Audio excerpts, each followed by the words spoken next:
बहुत समय लगा। अंत में बताया कि भागवत हरि रूप जिसका जो सदा चिंतन करे, हो ज्ञान भक्ति वैराग्य से पूर्ण उससे यम डरे। ये भागवत कथा जिसने अंगीकार कर ली, अपने हृदय स्थल में जिसने इसको धारण कर लिया, उसका 24 कल्याण यम के दूत उसे कोसों दूर भाग जाते हैं। और बताया कि विपुता हटे समता बढ़े, घर में सुख संपदा बढ़े, सप्ताह की निर्मल कथा सुन कर्म का बंधन टरे। ऐसी भागवत। और क्या क्या भागवत के अनुष्ठान करने से, कराने से, सुनने से, सुनवाने से होता है। बताया कि अकाल मृत्यु प्रेत योनि, जिस घर में, जिस परिवार में कोई अकाल मृत्यु हो गई हो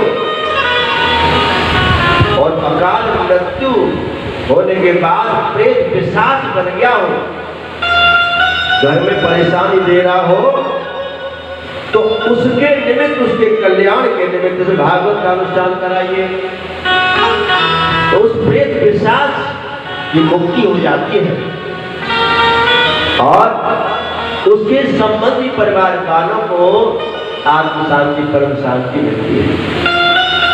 बताया कि अकाल मृत्यु प्रेत योनि, क्योंकि आपने सुना सबसे पहले उस प्रेत पिशाच रूपी धुंधकारी का उद्धार हुआ भागवत कथा के सुनने से। वैसे मैंने कल बताया था कि अगर किसी के घर में, परिवार में, किसी जगह पर ऐसा लगता है कि वहां कोई ऊपरी असर है, कोई ऊपरी बाधा है, प्रेत पिशाच भूत की कोई अगर ऐसी कहीं लगता है, अगर घर में है, तो उस जगह पर केसर और गूगल,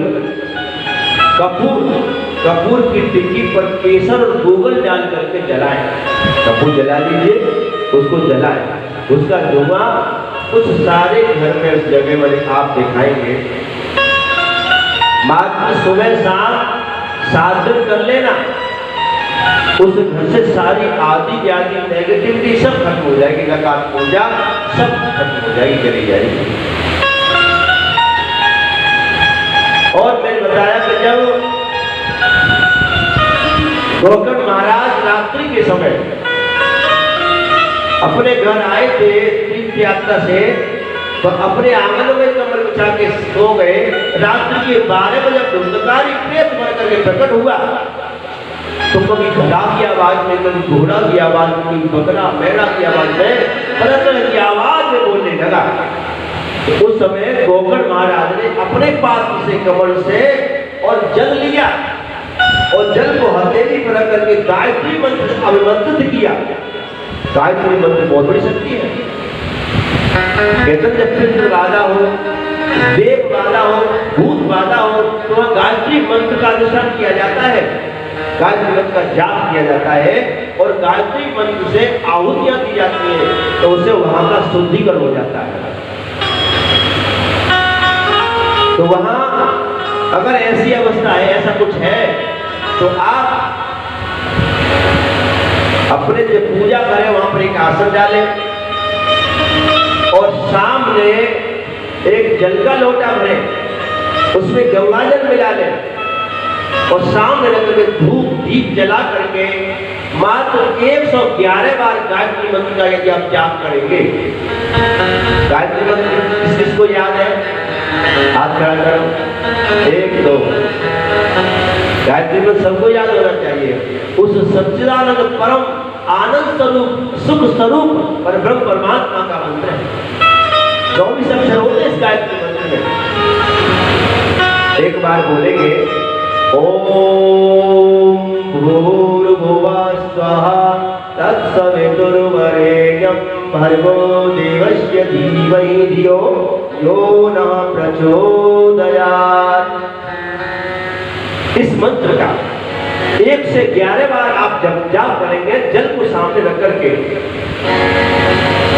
तो जल सिद्ध हो जाएगा आपका।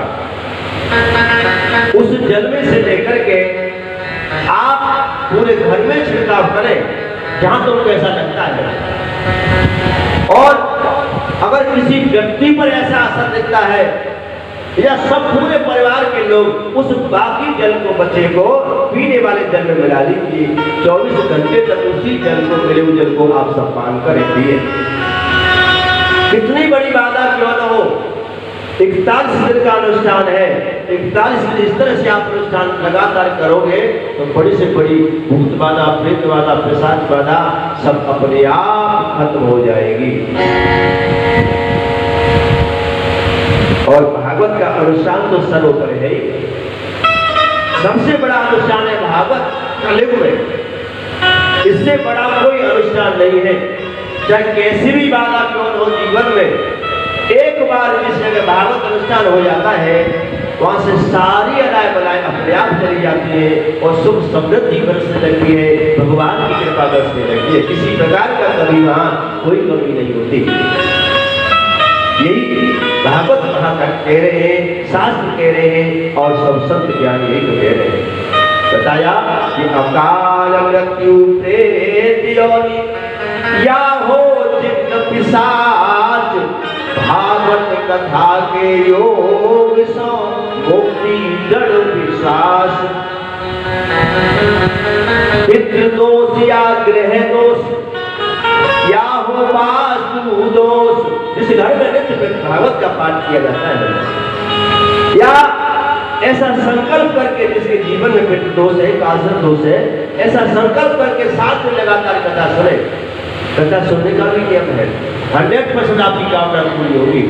आरती से पहले आइए और आरती के बाद जाइए, खाली हाथ बनाइए, कुछ न कुछ प्रसाद आदि फल फूल लेकर के भगवान के दरबार में आओ और बड़ी शांति से, बड़े मन से और अपनी कामना को भगवान के सामने रख करके और सच्चे मन से और भगवान की कथा सुनेंगे तो निश्चय ही भगवान उसकी कामना पूरी करेंगे। एक बात और आज मान लेना, जिसको किसी प्रकार की मानसिक या शारीरिक व्याधि परेशानी है तो आप कथा सुनने के लिए आए, अपने साथ में एक बोतल पानी लेकर आओ, शुद्ध पानी अपने पास रख लीजिए और 3-4 घंटे कथा होती है उस समय तक तो जल को रखने दीजिए। वो जल पड़ जाएगा, वो जल सिद्ध हो जाएगा। उस जल को आप पान किए 7 दिन में बड़ी से बड़ी व्याधियां खत्म हो जाएगी, क्योंकि वो जल सिद्ध हो जाएगा यहाँ आकर के भगवान के दरबार में। तो इस तरह से बताया कि पितृदोष या गृह दोष या हो वास्तु दोष, भागवत कथा के योग से मिटते सर्वदोष। कोई असाधारण व्याधि तो उपाय कहा आसान, सत श्रद्धा से कथा श्रवण तो मिट जाते विविधान।